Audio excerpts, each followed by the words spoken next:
Padmashri DY. Patil यांचं कोल्हापुरात निधन. वयाच्या 90व्या वर्षी घेतला अखेरचा श्वास. शिक्षणतज्ज्ञ समाजसेवक अशी डॉक्टर डी.वाय. पाटील यांची ओळख.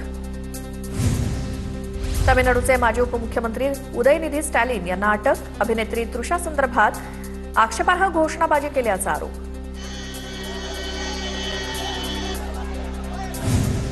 गृहमंत्री अमित शहांवरनं आजही संसदेत गदारोळ. अवघ्या 5 मिनिटात लोकसभेचं कामकाज दुपारी 2 वाजेपर्यंत तहकूब. सभागृहात चर्चा करा हा घोषणाबाजीचा मंच नाही. ओम बिर्ला यांची तंबी. राम मंदिर दानचोरीवरनं राज्यसभेत देखील गदारोळ. सुनेत्रा पवार अजून किती दिवस गुंगी गुडिया बनून राहणार? बीडमधील पत्रकार परिषदेतील व्हिडिओ पोस्ट करत काँग्रेसची टीका. काँग्रेसकडनं सुनेत्रा पवारांचा गुंगी गुडिया असा उल्लेख. पृथ्वीराज चव्हाण यांना ही भाषा योग्य वाटते का? सुनेत्रा पवारांसाठी वापरलेले हे शब्द अतिशय चुकीचे. काँग्रेसच्या सुनेत्रा पवारांबाबतच्या गुंगी गुडिया या टीकेवर अंजली दमान यांचं ट्विट करत प्रत्युत्तर. निवडणूक आयोगाचं सुनेत्रा पवारांना पत्र. पक्षाच्या घटनेतील बदलांसंदर्भात आवश्यक कागदपत्र आणि प्रस्ताव सादर करा. 27 जुलै रोजी केंद्रीय निवडणूक आयोगानं सुनेत्रा पवारांना पाठवलेलं पत्र समोर.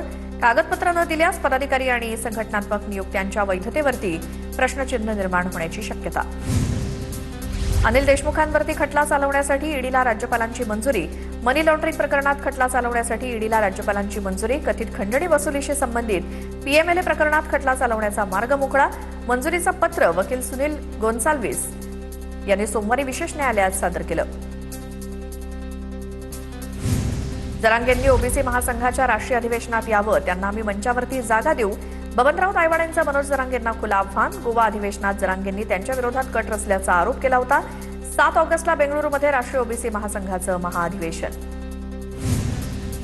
राम मंदिरातील लूट आणि जेनझींच्या आंदोलनामुळे भाजपचा पराभव. रॅलीत हनुमानाला नाचवता म्हणून बांकीपूरमध्ये भाजपचा पराभव झाला. बिहारच्या बांकीपूर पोटनिवडणुकीमध्ये भाजपच्या पराभवावरती संजय राऊतांची प्रतिक्रिया.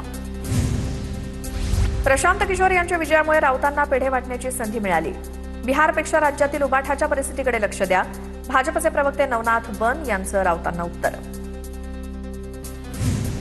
शिवसेना पक्ष आणि चिन्हाप्रकरणी आज सुप्रीम कोर्टात सुनावणी. सरन्यायाधीश सूर्यकांत, जयमाला बागची आणि व्ही मोहना यांच्या खंडपीठासमोर सुनावणी होणार. शिंदेंच्या शिवसेनेचे वकील आज युक्तिवाद करणार. बंडखोरी करून पक्षावरती दावा सांगणं लोकशाहीवरती आघात. गेल्या सुनावणीत कपिल सिब्बल यांचा युक्तिवाद. E20च्या मुद्द्यावरनं दिल्लीचे माजी मुख्यमंत्री अरविंद केजरीवाल आक्रमक. E20वरनं केजरीवाल आज जनतेच्या तक्रारींचं पत्र पंतप्रधान मोदींना देणार. E20मुळे वाहनांचं मोठं नुकसान होत असल्याचा केजरीवालांचा दावा. अरविंद केजरीवालांचा आज पंतप्रधान नरेंद्र मोदींच्या घरावरती मोर्चा. विरोधकांचं मानसिक संतुलन बिघडलंय. त्यांना पंतप्रधानांच्या सुरक्षेबाबतही चिंता नाही. मंत्री नितेश राणेंचा अरविंद केजरीवाल आणि राहुल गांधींवर निशाणा. राज्यसभेतले अपडेट घेत राहूच, मात्र तुर्तास बातम्या वेगवान बघूया. दिल्लीत पंतप्रधानांच्या निवासस्थानाचं 1 किलोमीटर परिसर हा नो प्रोटेस्ट झोन म्हणून घोषित करण्यात आलाय आणि या परिसरात BNS 163 लागू करण्यात आला असून या परिसरात 5 पेक्षा जास्त लोकांना एकत्र जमता येणार नाही. सीजेपीचे संस्थापक अभिजित तिपकेंविरोधात दिल्ली पोलिसात तक्रार. Social media influencer Faizan Ansari यांनी तक्रार दाखल केली असून दिल्ली डीसीपींकडे लेखी तक्रार दाखल केल्याची अन्सारी यांची माहिती. अभिजित तिपके यांच्या माणसांनी माझ्यावरती हल्ला केल्याचा पुरावा असल्यामुळे तक्रार दाखल केल्याचा दावा. झारखंडमध्ये जेनझींचा संताप. जेपीएससी आणि जेएसएससी परीक्षांमधील अनियमिततेविरोधात विद्यार्थी मशाल घेऊन रस्त्यावर. रांचीत विद्यार्थ्यांचं बेमुदत धरणं आंदोलन. कर्जमाफीसाठी ई-केवायसी पूर्ण केलेल्या शेतकऱ्यांच्या खात्यावरती आज रक्कम जमा होणार. मुख्यमंत्र्यांच्या हस्ते 7,000 कोटी रुपये वितरित केले जाणार. पहिल्या यादीत 16,96,000 पात्र शेतकरी.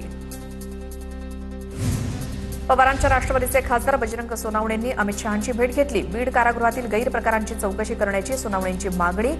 काही कैद्यांना नियमबाह्य विशेष सुविधा दिल्या जात असल्याचा सोनावणेंचा आरोप.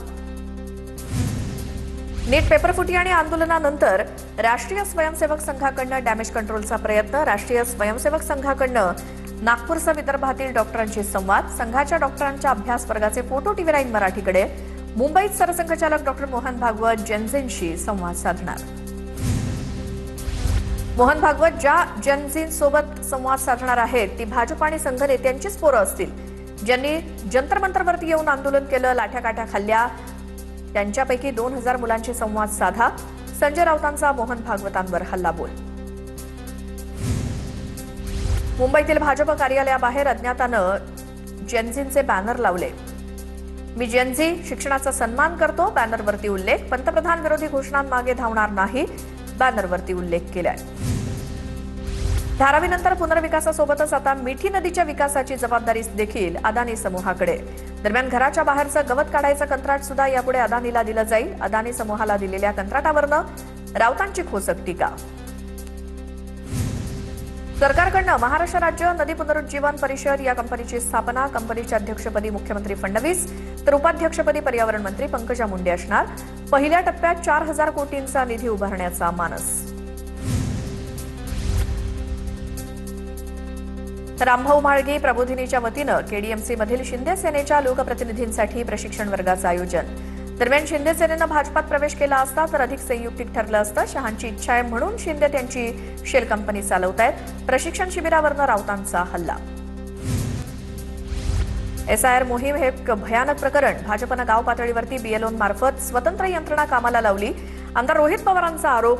एसआयआर मोहिमेबाबत ट्विट करत रोहित पवारांकडनं काही प्रश्न उपस्थित. पुण्यात माजी पोलीस अधिकारी भानुप्रताप बर्गेंविरोधात तक्रार दाखल. भानुप्रताप बर्गेंकडनं सुरक्षा रक्षकाला मारहाण करत धमकी. सत्यवीर सिंग यांची डेक्कन पोलीस ठाण्यामध्ये तक्रार दाखल. बीडमधील विलास घुले हत्या प्रकरणाचा तपास सीआयडीकडे वर्ग. घुले कुटुंबाच्या मागणीनंतर एसआयटीकडनं तपास सीआयडीकडे वर्ग करण्यात आला. विलास घुले हत्या प्रकरणात आतापर्यंत 10 आरोपींना अटक.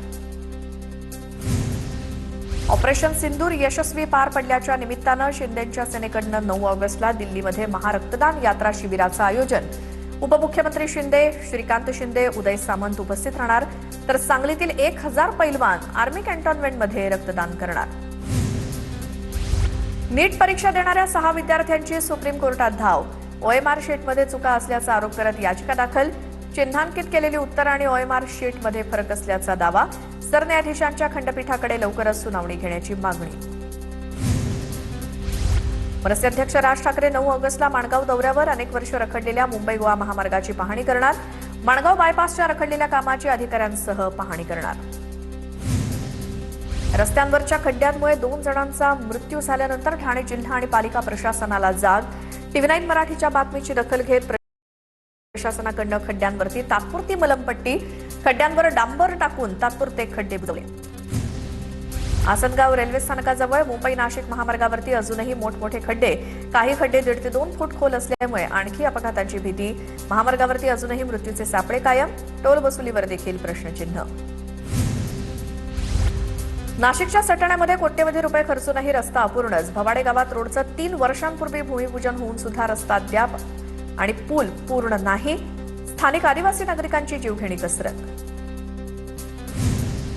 नाशिकच्या सटाणा शहरात थरकाप उडवणारी घटना. खड्ड्यांचा अंदाज न आल्यामुळे दुचाकीस्वार टँकरच्या खाली आला. सुदैवानं दुचाकीस्वार दुसऱ्या बाजूला फेकला गेल्यामुळे अनर्थ टळला. अपघाताची संपूर्ण घटना मोबाईल कॅमेऱ्यात कैद. मुंबई नाशिक महामार्गावरील खड्ड्यांमुळे आगरी सेना आक्रमक. येत्या 14 तारखेपर्यंत महामार्गाचं काम न केल्यास आंदोलनाचा इशारा. आमदार आणि तहसीलदारांना पत्र देत इशारा दिला असून 15 ऑगस्ट रोजी काळ्या फिती लावून जन आक्रोश आंदोलन केलं जाणार. ठाण्याच्या शहापुरातील भातसा नदीवरील सापगाव पुलावरती खड्डेच खड्डे. रस्त्यावरच्या खड्ड्यांकडे प्रशासन दुर्लक्ष करत असल्यामुळे नागरिकांमध्ये नाराजी. पुलावरचे खड्डे तातडीनं बुजवा, वाहन चालकांची मागणी. जवानाचा बळी गेल्यानंतरही मुंबई नाशिक महामार्गावरती इतर ठिकाणी खड्डे कायम. पडघ्याजवळ कोशिंबी गावात महामार्गाची अक्षरशः चाळण. वाहन चालकांचा जीव मुठीत धरून प्रवास. उल्हासनगरहून पवई नाक्याकडे जाणाऱ्या रस्त्यावरती खड्ड्यांचं साम्राज्य. खड्डे चुकवताना दुचाकीस्वारांचा अपघात होण्याच्या घटनांमध्ये वाढ. मोठी दुर्घटना झाल्यावरच प्रशासनाला जाग येणार का, नागरिकांचा सवाल. पुण्याच्या चाकणमध्ये चिखल्यामुळे दुचाकी घसरल्यामुळे महिलेचा मागच्या गाडीखाली येऊन मृत्यू. चाकण एमआयडीसीत घडली घटना. सान्वी पांचाळ असं 42 वर्षीय मृत महिलेचं नाव. चाकण आणि एमआयडीसी अंतर्गत रस्त्याच्या दुरवस्थेचा प्रश्न पुन्हा एकदा ऐरणीवर. धुळे शहरातील रस्त्यांची चाळण. ठिकठिकाणी पडलेल्या खड्ड्यांमुळे वाहन चालक आणि नागरिक त्रस्त. खड्ड्यांमुळे अपघाताचं प्रमाण वाढलं. धुळे महापालिका प्रशासनाचं याकडे सपशेल दुर्लक्ष.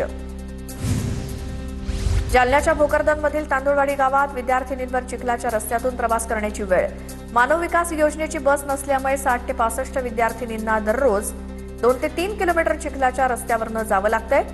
तक्रार करून सुद्धा कुणी दखल घेत नसल्याचा विद्यार्थिनींचा आरोप।